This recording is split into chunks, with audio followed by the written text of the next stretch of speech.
Allez, bonjour, merci d'être avec nous sur Boursorama. C'est votre émission Ça vaut le coup, l'émission qui donne du sens à votre épargne. On s'intéresse aujourd'hui aux défis du secteur de la distribution, notamment face aux enjeux de la durabilité. Bonjour Eric.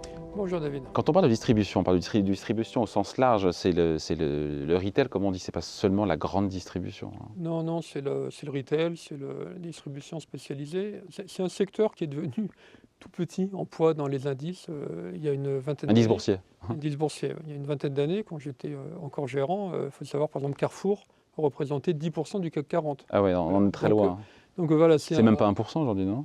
Ça ne représente plus rien. Puis surtout, à l'époque, il y avait Casino, il y avait Le Printemps qui est devenu Pinot, qui est devenu Kering, qui n'a rien à voir, parce que c'est devenu du luxe. Donc c'est un secteur qui a vraiment décru, qui a fait face à pas mal justement. Là maintenant, il y a les enjeux ESG, mais enfin avant les enjeux ESG, il y a eu pas mal d'autres enjeux dont on va parler. Les enjeux durables, justement, ils sont nombreux, on va les passer en revue. C'est quelque chose de capital, de primordial pour la distribution aujourd'hui, ou c'est de la façade? Non, c'est primordial. Vous savez, le secteur de la distribution, c'est celui finalement qui est le plus regardé en fait par rapport à ça. En général, quand on parle enjeux climatiques, énergétiques, on pense à l'automobile, on pense à l'industrie pétrolière. Ouais. On ne pense pas forcément au secteur de la distribution, mais en fait... qui est intensif en carbone C'est très intensif en carbone parce qu'il y a la distribution, en amont et en aval. Il faut savoir que derrière... Si on parle du e-commerce, il y a les emballages, il y a le fait qu'il faut livrer, donc voilà, sur le e-commerce. Et puis en amont, il y a la production quand on produit, j'ai plus les chiffres, mais un jean ou un t-shirt, c'est je ne sais combien de milliers de litres d'eau. Alors, c'est pour un t-shirt 75 litres, donc peut-être pas un millier, oui, j'ai un peu fort. Voilà, de litres d'eau, ce qui est énorme. Donc, impact sur, pour une palette de jeans. Voilà, impact sur l'environnement, qui est énorme, la déforestation. D'ailleurs, il y a pas mal de controverses là-dessus. Donc oui, bien sûr, c'est un enjeu très important. Et alors, juste pour compléter, on a de l'inflation en ce moment. Voilà. On a de l'inflation, donc tout le monde est touché. Mais le secteur de la distribution, c'est impacté par le pouvoir d'achat des ménages, clairement. Donc, voilà. Il y a pas mal de secteurs qui sont impactés, mais la distribution, ça touche énormément de gens. Quand vous allez dans un hypermarché, il y a énormément de consommateurs, ce qui est peut-être un peu moins le cas pour d'autres secteurs. Donc il faut faire un effort par rapport au pouvoir d'achat des ménages.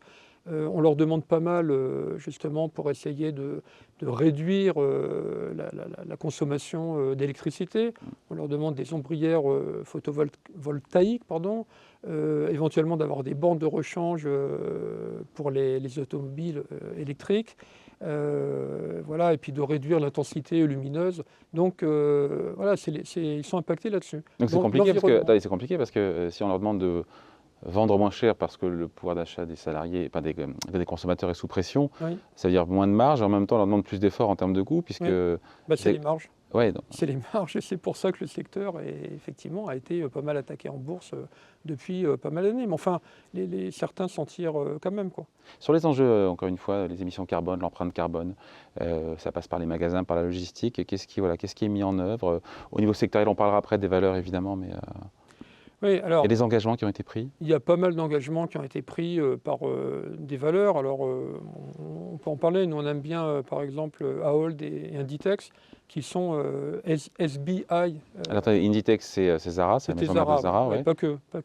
Mais qui sont... Et Ahold, en fait, qu'on comprenne bien, Ahold, c'est de la grande distrib, ça? C'est la grande distrib, oui. Alors, ils se sont engagés, ils sont ce qu'on appelle SBI Alignment. Donc, SBI, c'est, je me souviens, Science Based...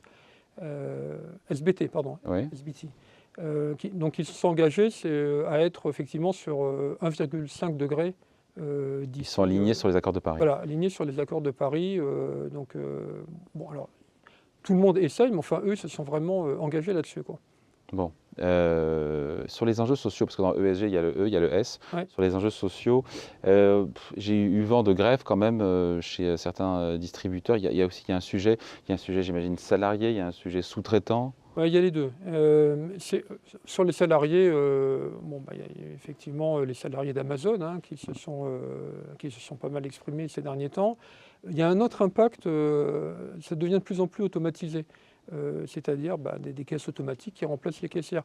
Ça, il faut savoir que ça fait 30 ans qu'on pouvait le faire et qu'on ne le faisait pas pour des enjeux sociaux. Je me souviens avoir parlé avec un grand dirigeant que je ne citerai pas, PDG d'une grande enseigne française, il y a plus de 25 ans, qui me disait on pourrait le faire. Donc techniquement, c'était possible. Mais derrière, il y aurait un impact social terrible.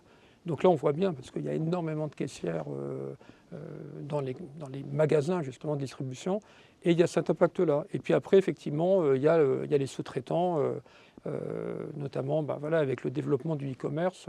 Donc il y a pas mal d'enjeux là-dessus. Ouais. Enjeu aussi sur la protection des données. On est dans l'ensemble Ouais. des sujets de durabilité, Ouais. on les passe un peu en revue, mais il y a aussi la question de la sécurité des data liée, évidemment, on pense à l'explosion du e-commerce, mais pas Ouais. seulement. Ouais. Et il y a une réglementation ou est-ce qu'on est dans l'autocontrôle et l'auto... Oui, il y a une réglementation qui peut coûter très très cher d'ailleurs aux entreprises. On a des amendes qui peuvent aller jusqu'à 10% du chiffre d'affaires. Donc il y a eu des c'est théorique ça, non? C'est théorique, mais enfin, voilà, ça fait peur quand même. Et puis là, on est réellement, ça peut être payé. Il y a eu des amendes qui ont été faites par les grands groupes américains. Enfin, voilà, il y a eu il y a peut-être 5-6 mois, hein, comme ça, des scandales qui ont explosé et qui ont touché les GAFAM. Donc là, c'est pas rien. Et protection des données, pourquoi? Parce que y a énormément de fichiers. Enfin, encore une fois, c'est un secteur qui brasse énormément de fichiers de consommateurs. Et là, oui, c'est un enjeu important. Donc, un de plus, ouais. Ouais. Puis il y a aussi, on imagine, on est à l'ère où de la qualité, on pense aux produits locaux. Il y a aussi la question de la qualité des produits. Ouais. C'est une question pour le producteur ou pour le distributeur? Parfois, c'est les deux en même Les temps. deux, mais on va demander aux distributeurs justement d'étendre leur gamme de produits. Par exemple, alors on parle de la viande. Bon, la viande, c'est un secteur la production, tout ce qui est carné, qui émet énormément de CO2. Alors, on ne va pas rentrer dans les détails, mais d'abord déforestation, parce qu'il faut bien, les pâturages, etc., il faut bien que les bovins soient quelque part. Et puis ensuite, on sait que les bœufs créent du méthane, du CO2 à travers le méthane. Donc voilà, il y a effectivement, sur ces produits-là, on va demander aux distributeurs de remplacer justement ces produits-là par d'autres produits protéinés. Alors il y a le producteur, mais il y a aussi le distributeur, parce que c'est lui qui est en face des clients, quoi. Sur ces enjeux ESG, Eric, si on regarde l'ensemble des critères, encore une fois, il y a des distributeurs qui sont plus ou moins bien préparés, évidemment. C'est quelque chose que vous regardez aujourd'hui. On pense à Carrefour, qui est une grande marque française, mais pas seulement. Mais quels sont dans le screen ce que vous regardez et ceux qui sont plus ou moins bien, encore une fois? Alors, Carrefour, ils ont eu le mérite, lors de leur assemblée, de faire voter le Sane Climate. Et puis, ils ont eu un taux d'adhésion de 87%. Alors, ça paraît beaucoup. Ça paraît énorme. Hein. Non, finalement, c'est pas énorme. Ah bon? C'est pas énorme, parce qu'en général, quand on s'engage à faire ça, c'est qu'on est, on va dire, sûr de son coup et qu'on est sûr d'avoir l'adhésion. C'est l'école des fans, le truc, là. On y va quand on y pense, on est sûr d'avoir 95%. Généralement, on ne va pas, face à l'échec. Donc, il faut savoir qu'Unilever, ce n'est pas ce secteur-là, mais avait un taux d'adhésion de 95%. Mais cela dit, en tout cas, ils ont le mérite d'être les premiers à s'être, en tout cas, à demander de voter sur le climat. Pourquoi ils n'ont pas 100%? Parce qu'il y a des controverses, parce qu'il y a la déforestation, notamment en Amazonie, qui pèse, mais pas mal de gens sont concernés.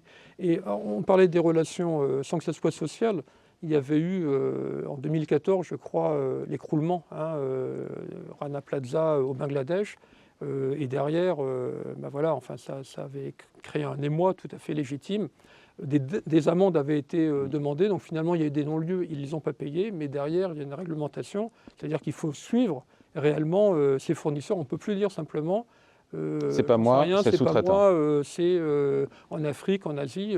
Donc voilà, donc réellement, c'est la réglementation qui oblige les acteurs à être vigilants là-dessus. Sur ces critères ESG, tous les distributeurs ne sont pas égaux, encore une fois. Je reviens à l'idée qu'il y a il faut séparer le bon grain de l'ivraie. Oui, c'est pour ça qu'on a Ahold et Inditex, parce qu'on considère effectivement qu'ils font pas mal d'efforts, qu'ils ont effectivement une gouvernance qui est tout à fait adaptée, qui se sont engagés, là où d'autres n'ont pas été capables de le faire, qu'ils se sont engagés à réduire les émissions d'ici 2030. 2030, c'est demain.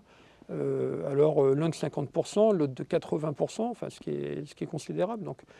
Donc dans notre politique, effectivement, de constitution des portefeuilles, il y a évidemment quand même la qualité, parce qu'on ne va pas sacrifier la performance financière uniquement parce que ce sont des bons élèves. Mais on va mixer aussi, c'est des entreprises qui apparaissent leaders dans nos screenings. Allez, merci beaucoup. Point de vue signé Eric Kurgeman, directeur des gestions actions et convertibles chez OFII. Merci beaucoup. Merci David. Ça vaut le coup, revient très vite dans quelques jours, la semaine prochaine sur Boursorama.